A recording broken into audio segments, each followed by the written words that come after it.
Cheers, everybody. It is Monday, July 29th, the last Monday of July. This is your Cup of Jones. Cheers, everyone.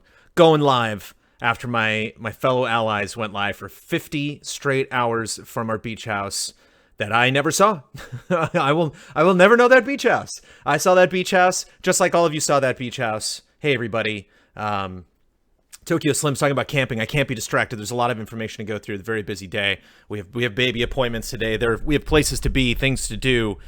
Easy Living is over, though. That was 50 hours from the beach house. Massive shout out to everybody. Huge shout out to Dawn. I do not want anyone to forget that Dawn sacrificed going to California Extreme, I believe it is. So you might see a lot of people. I saw Jared Petty that was tweeting out just lots of arcade cabinets, checking out. It was a big arcade weekend. Dawn goes to that every single year. Dawn sacrificed. We were like, it's important for Dawn to be there. So Dawn sacrificed not going to California Extreme to go to Easy Living. And then I bailed for my stupid reason of having a kid. So it's like Dawn moved it around so he could be there especially, and then ended up making up in part for me, who could not be there. But 8 allies is better than no allies. I watched as much of it as I possibly could. I made sure to be up for Shrek.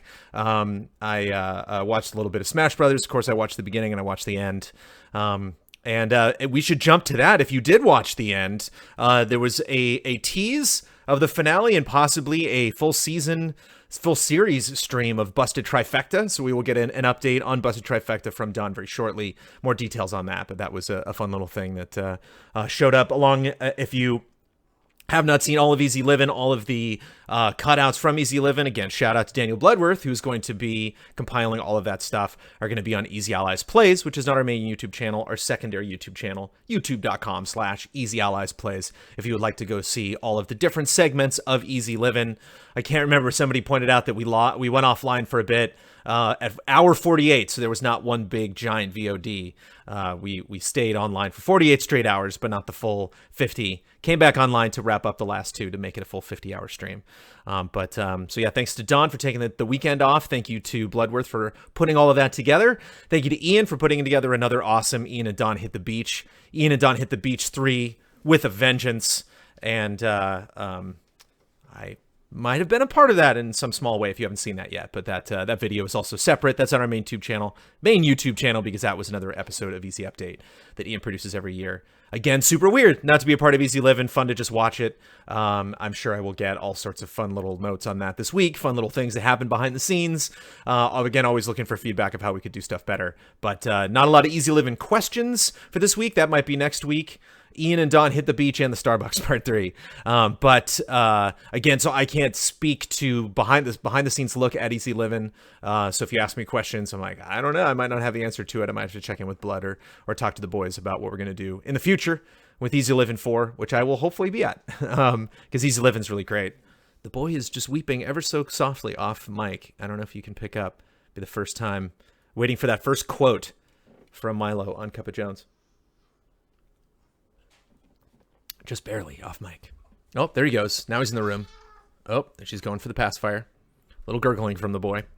So yeah, it should be a short episode of Cup of Jones today. Around 1,600 viewers on average on Twitch that I noticed. So congrats to the team for pulling off Easy Living. It was very, very fun. Fun to be a part of, even just as a viewer.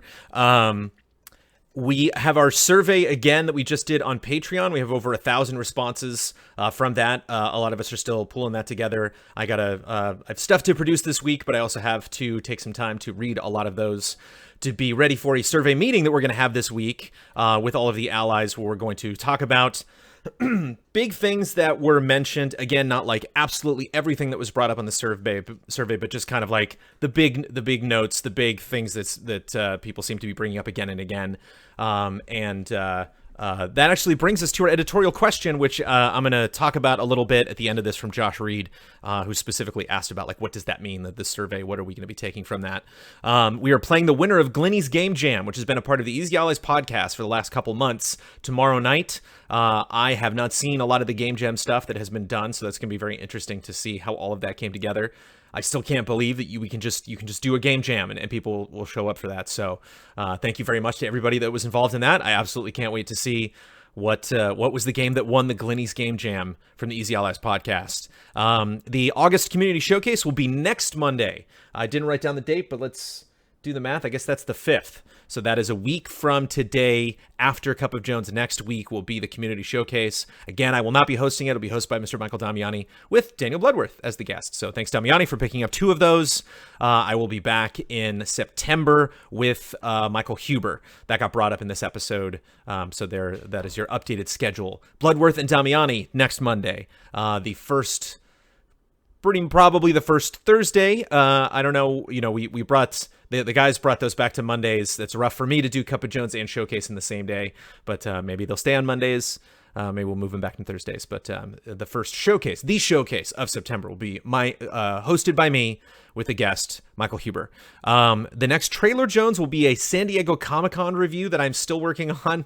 I wanted to put that up last week so it could be a week after Comic-Con. I'm going to write a script and do VO and basically just play some jazz music and talk about all the trailers from Comic-Con. Even, several days after Comic-Con now, it's not going to really be news focused. It's always just going to be focused on the actual, artistry of the trailers themselves and kind of what from the event, what I figured the best trailers were. And it's interesting to kind of do that approach to an event. And so it's why it's taken a long time for me to just figure out what this script is going to sound like. It has a lot more of my editorial voice in it.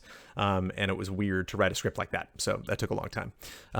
Also taking care of a baby. I'm going to solo the next top 10. August's top 10 will be 100% me. It'll be a list that I pick, a script that I write, a video that I may or may not cut. I might hand that video off to Ian to finish, but I will be supplying the footage for that countdown. And it is something that's very near and dear to my heart. So I'm excited that I offered to do that countdown, potentially before I left or in my absence. And it came up that the guys decided it would be in August. So I'm like, okay, let's do it. In top 10 Milo moments now. And the current plan for Cup of Jones is to keep this format for another week. And then I'm going to try to be back the week after that. Just so you know, this is, again, more talking about me and business than Milo, but it is a Milo issue that technically the way my paternity leave is supposed to work was I was going to take time off once Milo was born. That is not by the calendar until August 12th. And so it's going to be interesting actually coming back from paternity leave when I was supposed to start it. So basically I will have the child that I was supposed to have at the beginning of my paternity leave at the end of it. And then hopefully we've got all of this parent stuff figured out and going back to work won't be difficult. But it might be a little bumpy again, just because for that reason that, that's the way that the schedule worked out. And just like babies, you never know how the schedule specifically is going to work out. The takeaways from this episode that you can find in the comments below if you go to patreon.com/easyallies. If you're listening to the audio versions, all of the text is on the previous version, the actual first video posted version. But Brian Deneau would like some kind of Don's Design Lab Patreon exclusive show. I mentioned that Don mentioned to me that he wanted to do something. I've talked about that previously on Cup of Jones, that he wanted to work on, do something for Mario Maker, whatever that is in some form.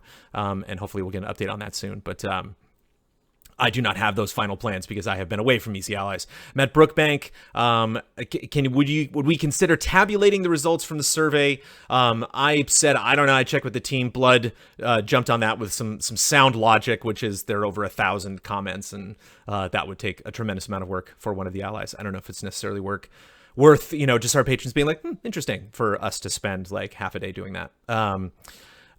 Daniel Ribeiro asked us to hire Andrea Renee, which is of course up to Andrea Renee, but we'll see how much collaboration she wants to do when she moves to Los Angeles. Raker Wilson asked if we could consider an Easy A Opens the Vault Twitch stream where we would go back into the archives, the old garage archives of Easy Allies, and show some stuff off now that we are in the new studio. I think it might be a little too soon being in the new studio to do that, but I talked a little bit more about that in the comments. But those were takeaways that I will throw at the rest of the guys, and we will see what they think. Let me make sure I got everything. Glenny's Game Jam, Busted Trifecta, Community Showcase for August next Monday. Trailer Jones will be on Comic-Con, solo in that top 10, and doing this weird Cup of Jones for at least another week. And so the editorial, the question I want to do a bit of an editorial on in this episode is from Josh Reed. I greatly respect wanting to take a hard look at your Patreon and being willing to make big changes, and I'm very ready for that. However, does it worry you that changing things too much might affect the opinions of the people that are already pledging? How much of these talks go into balancing of catering to your current audience and changing things in a meaningful way to attract a bigger audience? It's mostly just about the health of the Patreon. I don't think that meeting that we have will be too much about bold steps to attract a bigger audience, because I think that's a lot of like new stuff that we're not doing before. This is less about new stuff that we're not doing and more about more stuff that we are doing, but some sections of our audience want to see that done to a bigger degree. It's mostly just kind of about a meeting of the minds, if you will. And I talk about this below, but I wanted to go into a little bit more detail in a live editorial where we have things that we want to do with this Patreon, but we're not sure if our audience would be interested. There are things that our audience wants to see, but we necessarily haven't had the time or the focus to do that because we're working on other projects. And so we were basically looking for those two things it's not until we actually meet in person or meet, online and see each other on camera and talk about, throw out our opinions that we really know what parts of this survey has resonated with a lot of people, because it obviously takes their work to realize a lot of these goals if we want to change things. And so it's this marriage of what stuff do we want to do? What changes do we think would be positive for Easy Allies? And then after the survey, what are we seeing kind of corroborate those goals and those visions for the future? Basically, we want to do a thing. Hey, our patrons want to do that as well. Then that's something that we should do, because we're not going to do something solely because our community wants us to do it. We want to do something because there is at least one or two people that are willing to step forward and produce that. No idea what those changes are going to be. No idea in what form that we're going to be announcing that or letting you know when those changes. Some of those changes might go into effect right away. We don't know. It's hard to say. Definitely don't want to make any promises whatsoever before that meeting, because I want that to be very freeform, and I want us to step back and take an honest look at how that survey turned out and what people are interested in. And then there's a couple other steps that we're going to be taking later in the year, some stuff that we have planned for 2020 that is much more in the vein of attracting a bigger audience. Right now, we are most interested in keeping our patrons happy. And that was why that survey was done on Patreon. That's why a lot of that stuff concerns, specifically with the investment that is happening in Patreon, how those resources are being invested across the shows that we're doing. We've already talked about changes we've done with Tabletop Escapades and stuff like that in the past. And so we're not nervous making those. I'm nervous about doing everything with this business, but we feel it's the right decision when we make those changes, because they reflect things that we think our Patreon is okay with us doing in the long run. And they reflect things that we want to do also with the Patreon. And so, not only do we have to practice that mix with this survey conversation and with the announcements and the changes that we make to the Patreon, that mix is patreon.com/easyallies. That's like the complete nature of the business, is us trying to find that happy balance between, we may not be jumping for joy and doing backflips for doing this one or two things a month, but we know that they're good for our business. These are the things over here that we're very, very excited to do and that we really, seem effortless at this point, that our audience also enjoys. And it's got to be that balance between those two things. So thank you already to people like Ian and Damiani, Kyle, and Ben, and pretty much the whole team for having gone through those comments and already bringing up conversations before, things we're supposed to be thinking about before we have that meeting on, this week, to kind of get our heads in the right space of knowing at least like what are the big takeaways, not specific points, but just like, clearly that thing has been brought up now for like the 20th time. And Blood is very kindly, I should have posted it in this Cup of Jones post, but Blood is mentioning it in chat right now. If you are live in chat right now, the survey went out on the 17th. You can check it out on Patreon, on patreon.com/easyallies. You can go find that survey.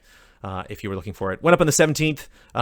It might be a little bit late to drop responses, but we can maybe read those before the meeting this week, and then we'll update you on that. So again, I might have a big update. I might have information next week taken from that meeting. Other things might take a little more time for us to put together, especially just following a big event like Easy Living. That's kind of where all of our creative thinking goes. And so there is a little bit of a resting period after big events, but yes, you can definitely still, Mushworks is asking in chat, you can definitely still participate. So that is open to everybody if you want to go get a part of that survey, or at least know what those questions are and see the results, soon when we talk about that stuff. But another text episode of Cup of Jones. Again, if you are just tuning in now, if you missed Cup of Jones for a little bit, if you would like to leave a question, I will answer that in text, or I will address it very briefly in a quick editorial. I'll mostly just talk about takeaways and the big business stuff affecting us, and then all of the business and personal questions are in text on the last post. So if you're just catching this video later, or if you are listening to the audio version, go back to that original post, and then you can, on that original post, ask me a question in text. I will respond to that the following week. If you're like, I don't want text, I want you to answer my question live, 2 weeks from now is hopefully when I'm aiming to get back to doing that, but not making that promise just yet. That is the plan, but I will update you, of course, on my schedule as my schedule moves along. Isn't that right, Milo? What's my schedule, Milo? I gotta go ask Milo what my schedule is. But there we go. There's your quick episode of Cup of Jones. 21 minutes this time. Again, I will be back next Monday, but we're going to be streaming a group stream tomorrow night, Gleaning's Game Jam, for a group stream. We're going to be streaming more this week. Check our schedule at easyallies.com if you want to know what fun streams are coming up. But fun streams, some fun actual preview coverage coming up this week that we can't talk about just yet, but that hopefully you'll be seeing more of in the very near future. And I just say this literally just as a viewer, just looking at the schedule like, oh, fun stuff coming up this week that I have nothing to do with at EC Allies. Enjoy, everybody. And I will be back next week with another cup. Cheers, y'all. Have a good week.